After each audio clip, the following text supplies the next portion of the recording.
आज की बात को यहाँ से आरंभ कर रहा हूँ कि सत्य के बिना धर्म को नहीं बचाया जा सकता। धर्म का प्रथम अंग है सत्य। हमारी जिह्वा पर भी सत्य हो और हमारी इंद्रियों में भी सत्य हो।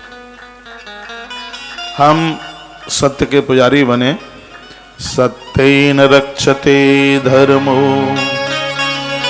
वेद्या योगेन रक्षते। बहुत प्यारी बात है। अभ्यास के बिना विद्या को नहीं बचाया जा सकता। कोई कितना भी बड़ा विद्वान हो, यदि वह नित्य का अभ्यास नहीं करेगा वह सब भूल जाएगा। सब कुछ याद हो, यदि उसका अभ्यास नहीं होगा, घोड़े के पांव फिर जाएंगे बिना अभ्यास के। अभ्यास के बिना विद्या को नहीं बचाया जा सकता।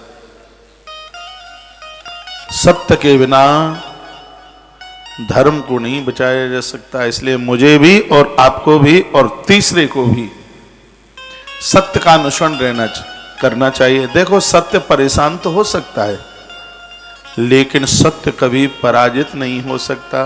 धर्मराज युधिष्ठिर के जीवन में यही तो सीखने को मिलता है।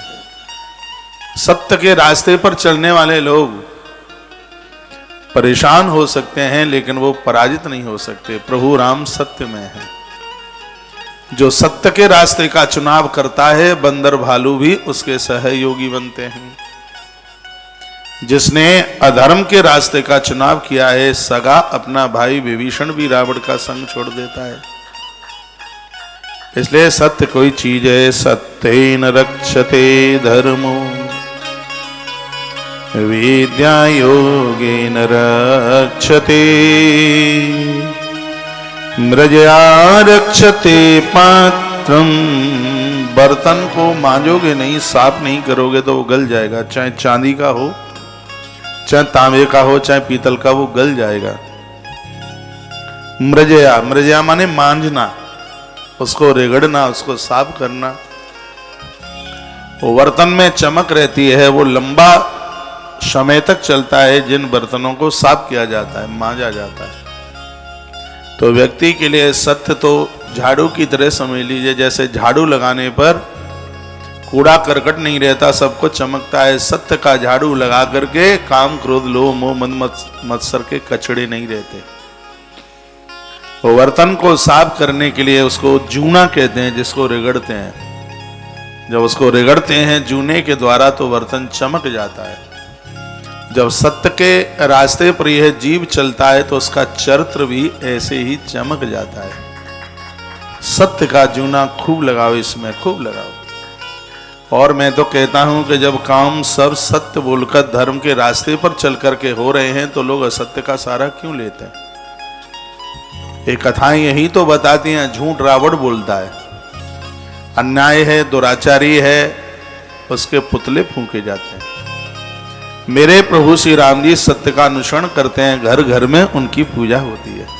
लोग आरती उतारते हैं। प्रातः बिस्तर छोड़ने से पहले राम जी का नाम लेकर के अपनी जिह्वा को धन्य धन करते हैं, कृत करते हैं। तो हमें और आपको सबको सत्य का ही अनुसरण करना चाहिए। राम सत्य में है। तीन चीजें जीवन में हों, सत्य, प्रेम, करुणा। भगवान कृष्ण प्रेम रूप है, राम सत्य रूप है और महादेव करुणा रूप है। ये तीन चीजें जीवन में होंगी तो वृंदावन भी आपके घर, अयोध्या भी आपके घर और काशी भी आपके घर। वृंदावन प्रेम की भूमि है। अवध को तपस्याओं की भूमि सत्य में, क्योंकि राम अवध में है। तो अयोध्या को सत्य से, और काशी मुक्ति की भूमि है। वहाँ शंकर रहते हैं। शंकर करुणा के अवतार हैं। कर्पूर गौरम करुणावतार। इन तीनों को अपने जीवन में स्वीकार कर लीजिए, जीवन आनंद मगन हो जाएगा।